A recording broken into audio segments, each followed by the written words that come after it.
Hi, I'm Mark Elliott, and in this short video I'm going to talk about the Miller 2 case. This is part of a series of videos that the Constitutional Law Matters Project is producing on controversial constitutional cases. So the Miller 2 case, like the Miller 1 case, arises in the context of Brexit, although the issues are very different.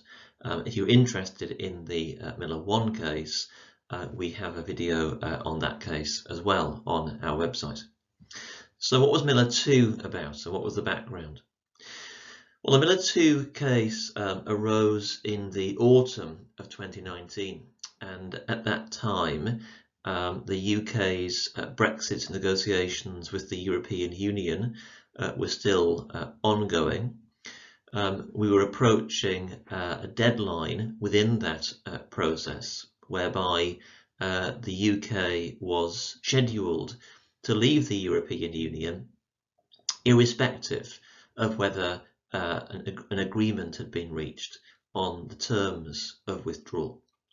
So the risk had arisen of what was referred to as a no-deal Brexit, in other words, departure from the European Union without agreement as to the terms of departure. Many people, including many MPs, felt that this would be seriously undesirable. And against that background, Parliament was gearing up to legislate to require the government to seek an extension to the so-called Article 50 process to avoid a no-deal Brexit. The Article 50 process refers to Article 50 of the Treaty on European Union, which is the legal mechanism whereby member states can withdraw from the EU. So that was the political background, and it's fair to say that the political context was an extraordinarily febrile one, in which views on all sides were running very high. So what actually happened in this case? What was the case about?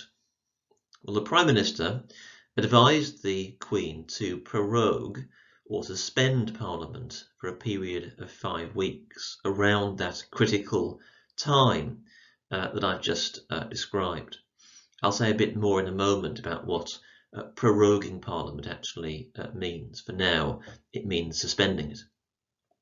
Now, obviously, a possible consequence of this, when the idea was first mooted, appeared to be that if Parliament was prorogued or suspended, it wouldn't be possible for it to enact legislation that would require the government to seek an extension to the Article 50 process, thereby reducing the likelihood of a no-deal Brexit.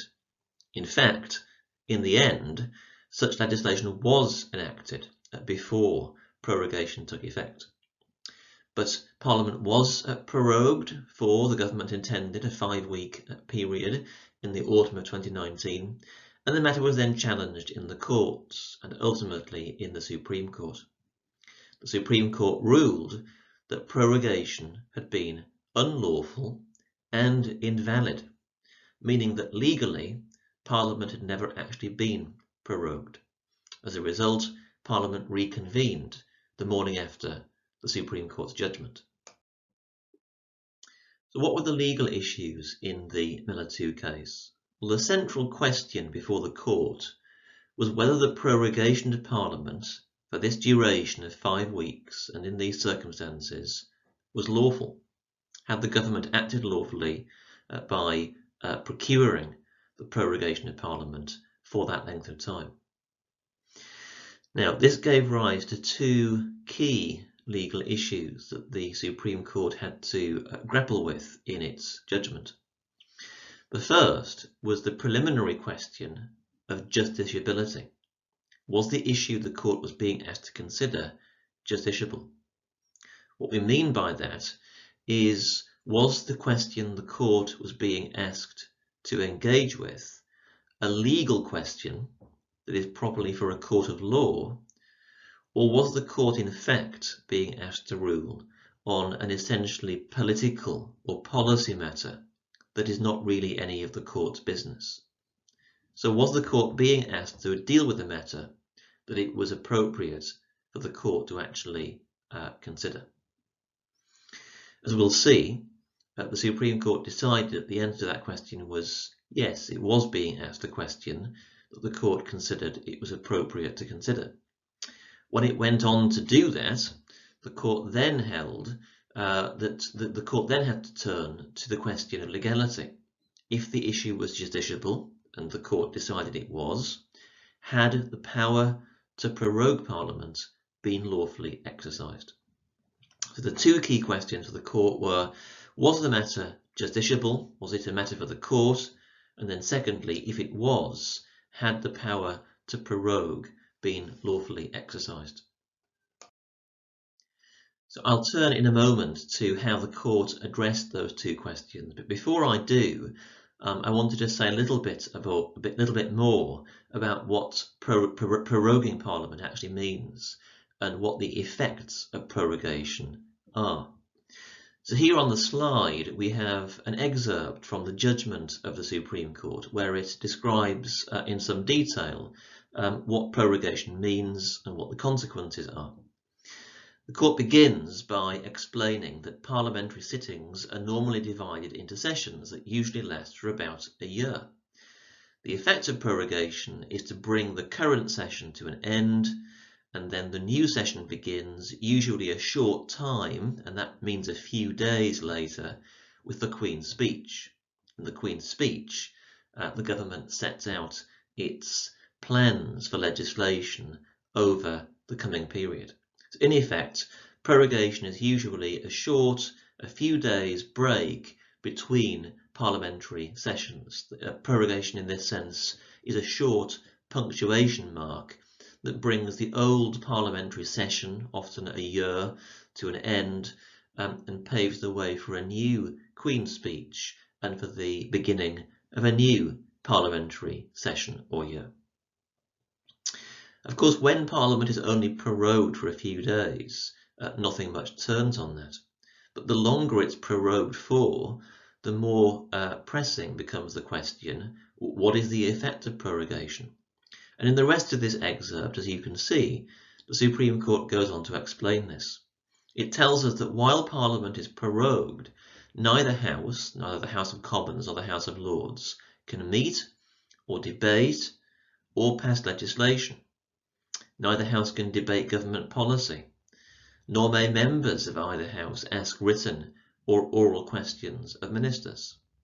They may not meet and take evidence in committees.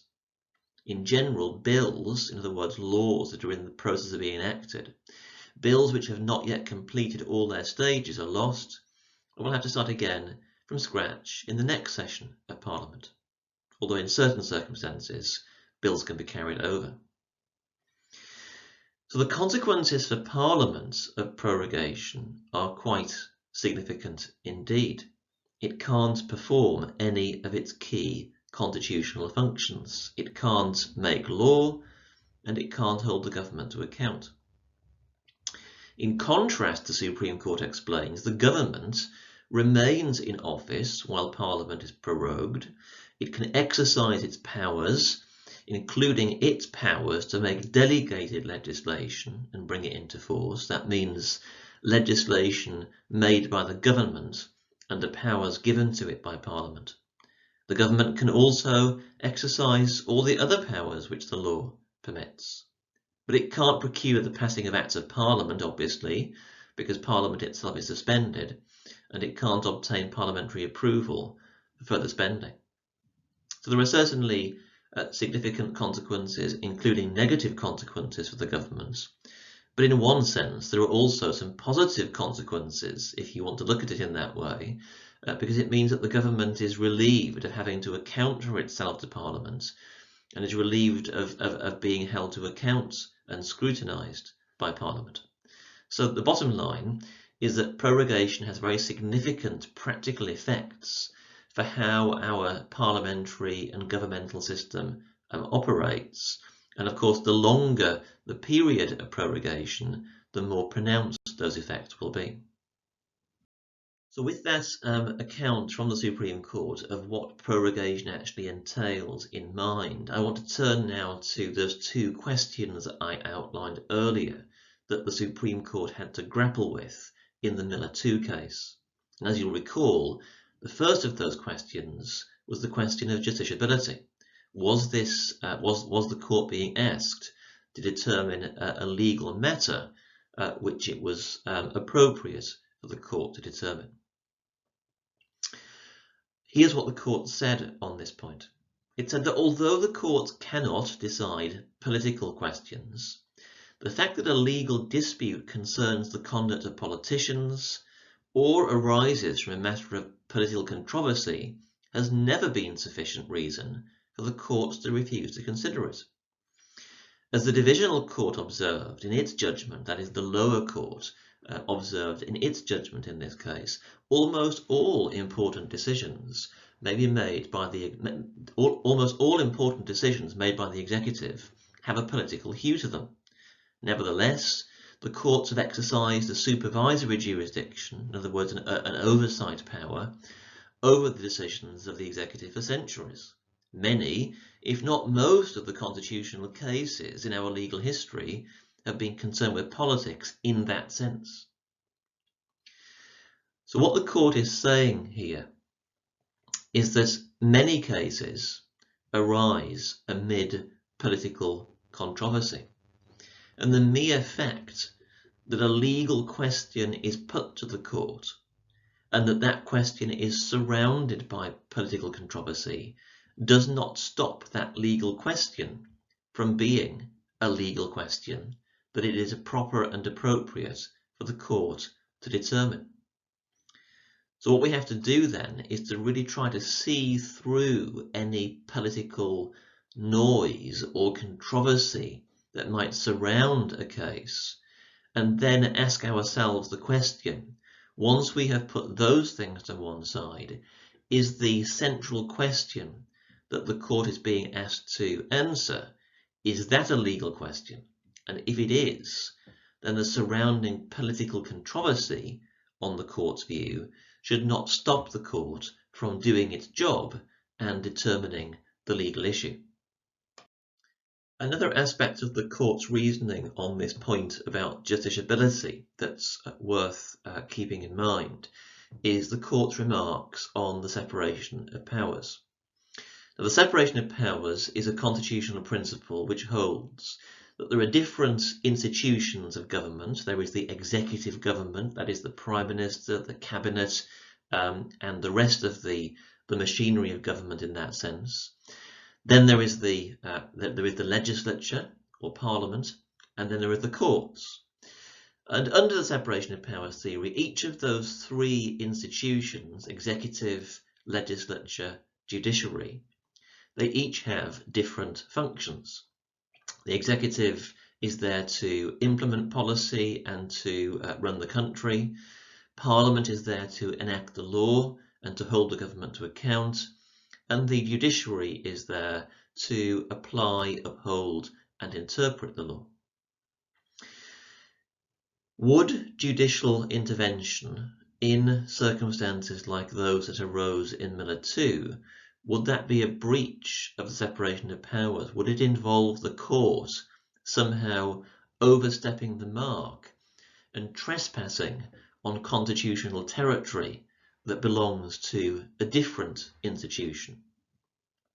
The Supreme Court was clear that no breach of the separation of powers would be involved. If the issue before the court is justiciable, it said, deciding it will not offend against the separation of powers. The court will be performing its proper function under our Constitution. Indeed, by ensuring that the government does not use the power of prorogation unlawfully, with the effect of preventing Parliament from carrying out its proper functions, the court will be giving effect to the separation of powers. So what the court is telling us here is that by intervening on a legal matter to determine that the prorogation power has been unlawfully exercised, the court will actually be protecting the separation of powers by ensuring that the executive government through the use or the purported use of the prorogation power isn't able improperly to undermine Parliament and prevent Parliament from carrying out its constitutional functions. So for the reasons that I've explained, the court concluded that the issue before it in Miller 2 was justiciable. It was a question that the court could properly answer. So how did the court answer that question? Well, key to the court's reasoning is that it felt that there were two fundamental constitutional principles that were implicated in this case. The principle of parliamentary sovereignty, and secondly, the principle of governmental accountability to Parliament. Let me start with the first of those. Parliamentary sovereignty, said the court, means that laws enacted by Parliament are the supreme form of law in our legal system, and that means that everyone, including the government, must comply. So the idea of parliamentary sovereignty, that the laws made by Parliament are the supreme form of law in the UK, is an absolutely central, perhaps the central, constitutional principle. Now, at its core, the idea of sovereignty is concerned with the status of the laws enacted by Parliament. It's concerned with the supreme status of those laws. But the court went on to say in Miller 2 that the effect which the courts have given to parliamentary sovereignty is not confined to recognising the status of legislation as our highest form of law. In other words, the principle of parliamentary sovereignty has further effects, further aspects to its constitutional significance. And one of those additional aspects is identified and applied in the Miller 2 case. Because sovereignty, said the Supreme Court, would be undermined as the foundational principle of our Constitution if the executive government could, through the use of the prorogation prerogative, prevent Parliament from exercising its legislative authority for as long as it pleased. In other words, it would make a laughingstock or a dead letter of the idea of parliamentary sovereignty if Parliament merely had a theoretical capacity to enact supreme law, but could never really exercise that power because the executive could prorogue it whenever it wanted to and for however long it wanted to. So this is really saying that behind this central idea that legislation enacted by Parliament has supreme status is a supplementary aspect of parliamentary sovereignty that requires that Parliament actually have opportunities to enact legislation, and that allowing the government to prorogue Parliament whenever and for however long it wanted would really undermine that principle fatally. The second key constitutional principle that the Supreme Court said was implicated in Miller 2 is the principle of accountability. The court said that ministers are accountable to Parliament through such mechanisms as their duty to answer parliamentary questions and to appear before parliamentary committees. By these means, the policies of the executive are subjected to consideration by the representatives of the electorate, and the executive is required to report, explain and defend its actions, and citizens are protected in this way from the arbitrary exercise of executive power. The court went on to point out, fairly obviously, that the longer that Parliament stands prorogued, the greater the risk that responsible government in the sense of government that is kept in check to accountability to Parliament, the greater the risk that responsible government may be replaced by unaccountable government. And unaccountable government, said the court, is the antithesis of the democratic model. So the key importance that government is held to account by Parliament was felt by the court to be a second key reason why the exercise of the prorogation power needs to be subject to certain limits and ultimately to judicial oversight. All of this led the court to articulate the following legal test. A decision, said the court, to prorogue Parliament or to advise the monarch to do so will be unlawful if the prorogation has the effect of frustrating or preventing, without reasonable justification, the ability of Parliament to carry out its constitutional functions as a legislature and as the body responsible for the supervision of the executive government. In such a situation, the court will intervene if the effect is sufficiently serious to justify such an exceptional course.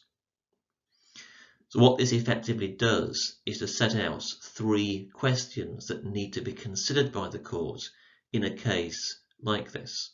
Firstly, what is the effect of the prorogation in question? And clearly the effect of a 5-week prorogation, which is for a much longer period than usual, would be to significantly impede the functioning of Parliament. That leads on then to the second question. Is there a reasonable justification for doing something that has that serious constitutional effect?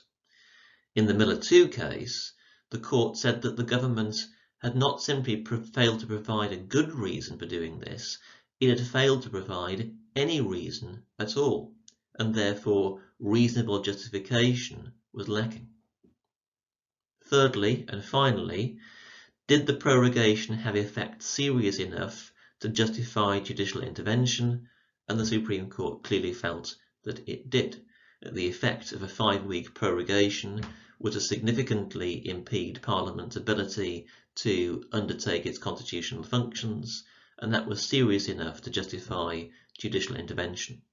As I explained at the beginning of this talk, the court ruled that the prorogation was unlawful, it was invalid, it had never therefore legally taken effect, and Parliament reconvened the next day. Now, as I explained at the beginning of this video, it's part of a series on controversial constitutional cases. So why is this case a controversial one? Clearly, it arose in a very controversial context. It arose in relation to Brexit, in relation to whether or not the possibility of a no-deal Brexit should be contemplated, and it arose against the background of Parliament asserting itself in a very unusual way by seeking to legislate to require the government to seek an extension to the Brexit process. So in one sense, this was always going to be a controversial case in that political opinions on related matters were running very high. But there is also a further reason why it's controversial, and perhaps to some extent justifiably so, at least from the point of view of constitutional law. And this takes us back to this question of justiciability that we considered earlier. Was the court interfering in a political matter? As we've seen, the court said it wasn't, because it was concerned with the legal scope and extent of the prorogation power, and such questions about what the law means and what the legal extent of a power is, well, they're clearly questions for the court. But some people have argued that the court was really being disingenuous. While questions about the extent of powers are clearly for the courts and don't engage questions of justiciability, and while that's the route that the Supreme Court chose to go down in Miller 2, many commentators have argued that it would be just as easy and perhaps more natural to say that this is not really about the existence or the extent of the prorogation power, but rather it's a case about whether it was properly exercised. And that if we were to characterize the issue in that way, about whether the exercise of the power was proper or improper, then that does begin to raise, arguably, the kinds of questions that may not be appropriate for the court to consider, or at least it means that arguments about justiciability or non-justiciability become much more tenable. So there is a controversy at the heart of this case surrounding the question of whether the court was right to treat the case as one about the extent or the scope of the prorogation power, as opposed to being about the legality of its exercise. My personal view is that the court was perfectly entitled to proceed as it did. It's a well-established principle that where fundamental constitutional principles are in play, they can be used to limit the extent of governmental powers. And in that sense, we can see the Miller 2 case as an application of that established way of thinking about things.